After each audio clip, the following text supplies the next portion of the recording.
momen ini sebetulnya kasus ini lah, kita berharap kasus penyiraman ini jadi titik balik gitu, ya kan, kepemimpinan Prabowo yang lebih kepada presiden yang punya wawasan negarawan, kan. Jangan terus presiden yang masih mempertimbangkan legasi kekuasaan masa lalu. Itu harapan Bapak. Iya. Tapi dari, katakan saja, apa yang Bapak cermati selama ini, kira-kira Bapak sendiri punya harapan besar nggak tentang perubahan menjadi on the right track itu? Kalau harapan besar enggak kan? Harapan besar enggak. Tapi paling tidak gitu ya, ada yang dipenuhi tuntutan publik selama ini. Ada yang terpenuhi lah tuntutan publik. Seperti misalnya ganti Kapolri kah, ganti Panglima TNI, atau ganti kabinet gitu. Itu aja. Untuk mungkin publik nggak terlalu berharap banyak bahwa dapat perubahan ekonomi dalam waktu cepat ya, pertumbuhan ekonomi enggak juga. Yang penting itu tadi kan, ada semacam kelegaan gitu. Bahwa kenapa presiden selama ini masih juga pakai orang-orang yang dulu menyiksa rakyat gitu. Itu aja.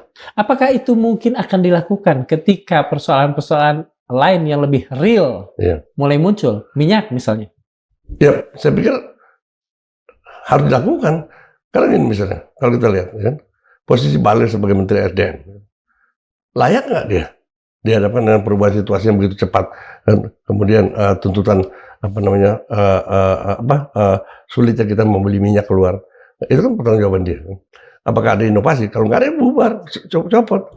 Ini kan persoalannya sekarang kan bukan kita nggak bisa beli di sana, kita mesti bisa cari tempat negara lain, karena negara lain juga dalam rangka penghematan kan. Nah kayak begitu ya, bukan hanya kebijakan yang berubah, tapi juga personil gitu, atau orang yang membantu presiden di bidang itu juga harus smart, harus dirubah. Sekarang kan kita bicara track record mereka masa lalu.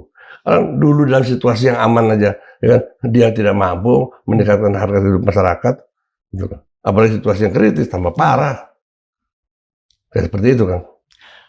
Masih adakah, katakan saja, jalan-jalan kecil, jalan-jalan tikus menuju Presiden Prabowo dalam sisi komunikasi, meskipun tadi Bapak mengatakan bahwa di sekeliling beliau sudah banyak barikade untuk menutupnya? Insya Allah masih ada.